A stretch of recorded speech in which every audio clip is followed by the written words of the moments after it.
This is an Apple Macintosh Quadra 700 computer. I got this machine for free from a fellow YouTuber, and as you can see, it is in it's in okay condition. It's a little yellowed, as you can see, mainly on this top part for some reason. But overall, it's in pretty decent shape. It does have some engraving down here, which I'll show you later when I give you an overview of the machine. But for a free machine, I really can't complain, and it's, of course, quite old. It's from 1991. So, yeah.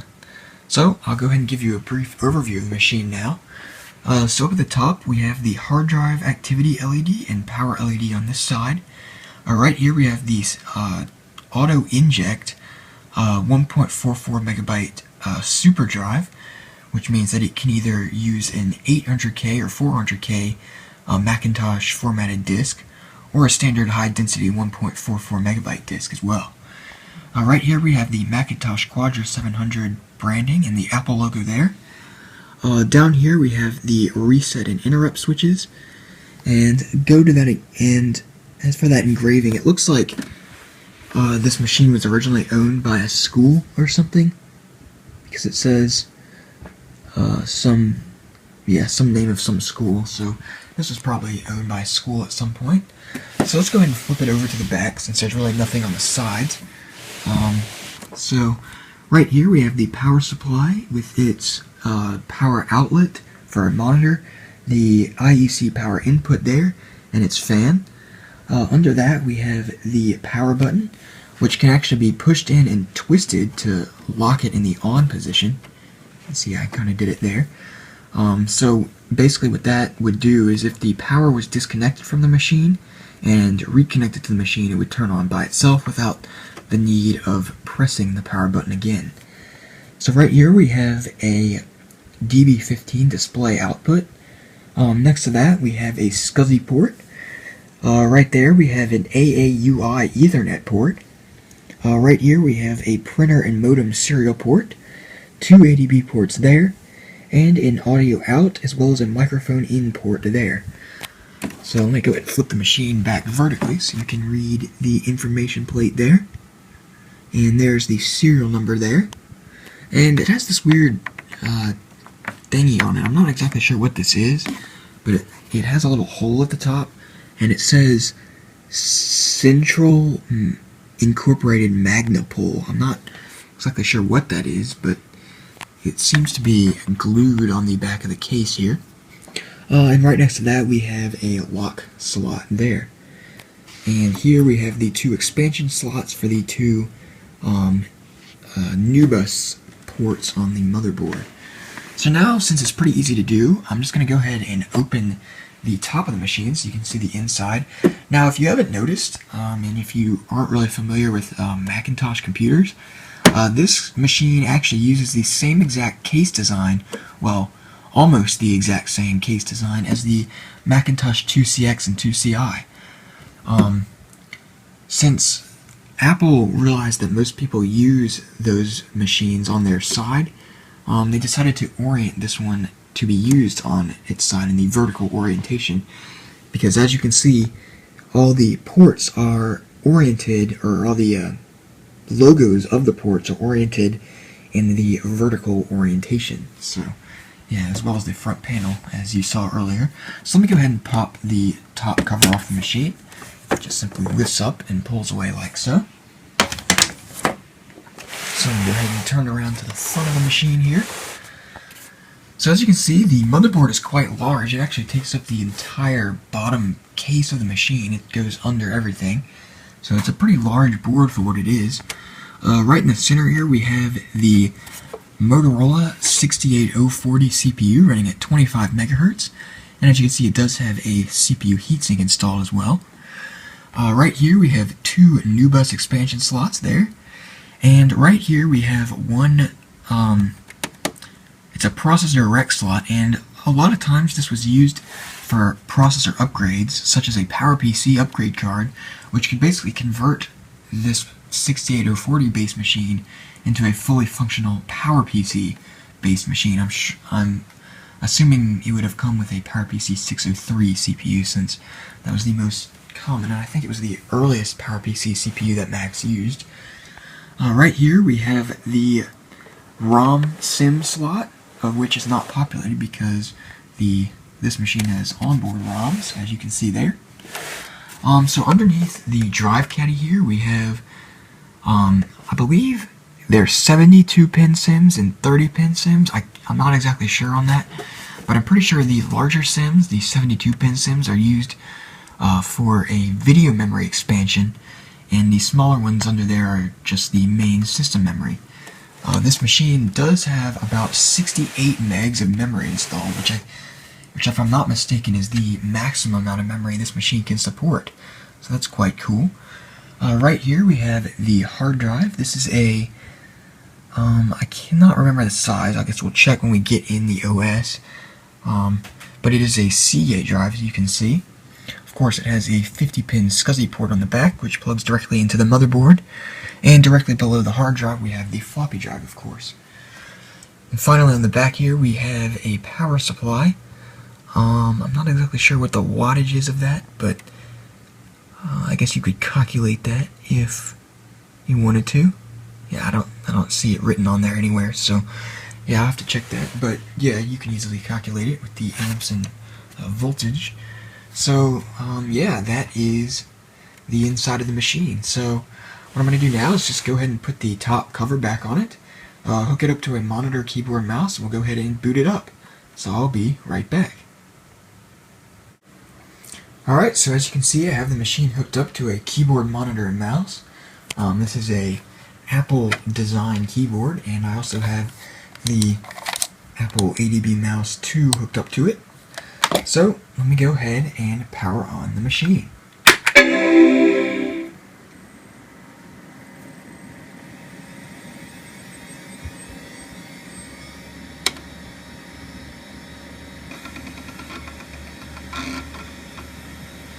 Now, since this machine does have quite a bit of memory installed, it does take quite a bit of time to count it all up and then turn on the display. So, yeah, it takes like about a minute or so. So I'll just keep the video going and you can see when it boots. Now, since this machine has a dead PRAM battery, or actually I removed the PRAM battery, it for some reason has to start up once and then start up a second time. So you'll see. Yeah, as you can see, it bongs a second time and then it immediately comes back up with the display and starts booting as normal. So this machine is running macOS 8.0, which is the latest, or not quite the latest. It can run up to 8.1, but yeah, it's pretty much the latest version of macOS this machine can run. Let's go ahead and wait for it to boot.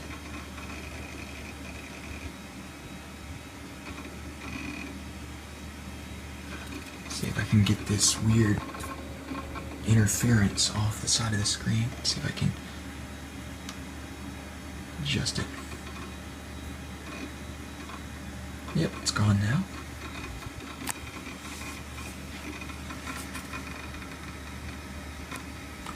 As you can see, it does have quite a few extensions installed.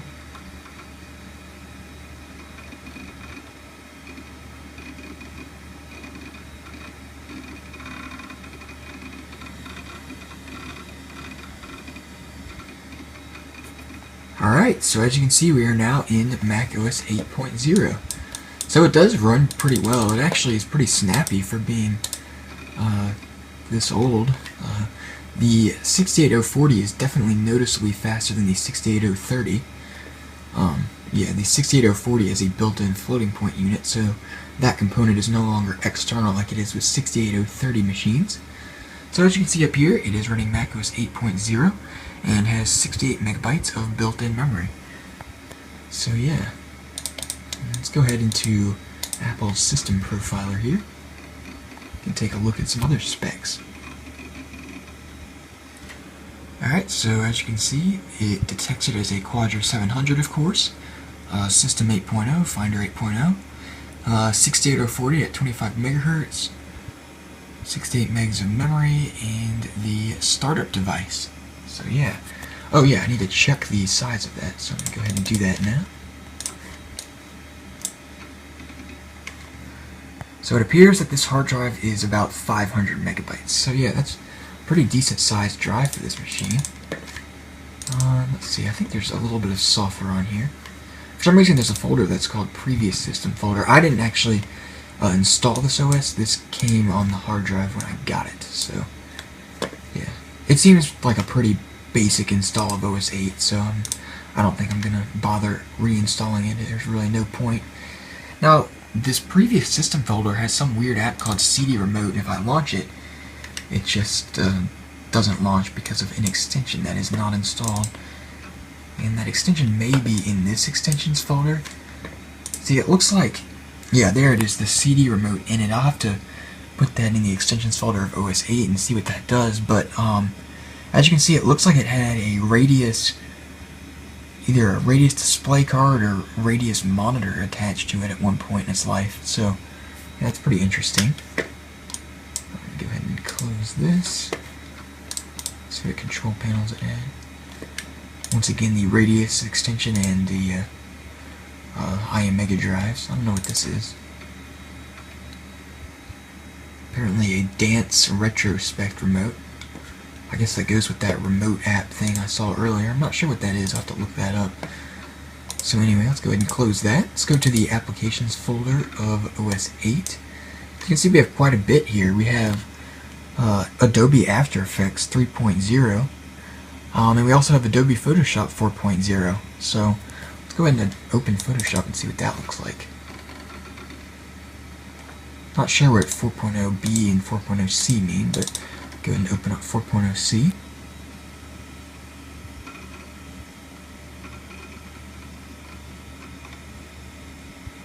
See, it's licensed to Vanguard Technologies, or Vanguard Technology Group.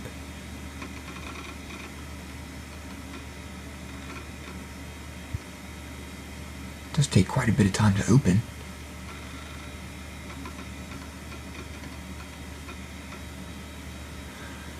Alright, so there's Photoshop. Let's see if I can start a new document.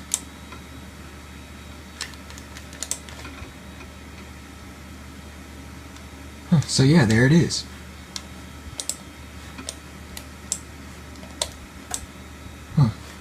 Well, that's Photoshop version 4.0. So yeah.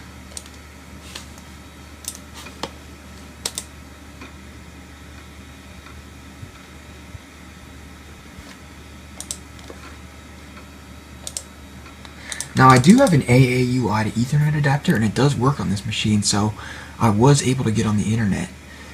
What I may do is try to download maybe a little bit more modern browser if I can get it to run on this machine, because I think it has Netscape here. It was in the apps folder. I'll go into that real quick. It has Netscape Navigator version 3.0 or 3.01. So yeah, you can't really load many websites on this, but it does indeed work, and you can browse the internet. So yeah, that's pretty cool.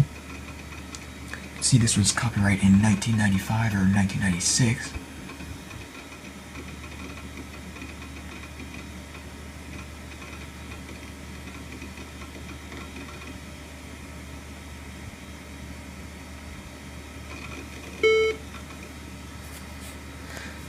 I don't have the adapter plugged in at the moment, but as you can see, there is a navigator window.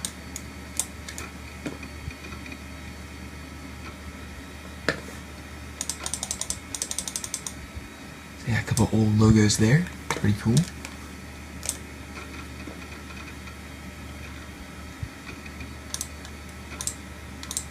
And I am looking to get a PowerPC upgrade card for this machine, so maybe I can run a bit newer software. I think that would be kind of cool to experiment with. So yeah, that is the Apple Macintosh Quadra 700 computer. Let's go ahead and shut it down.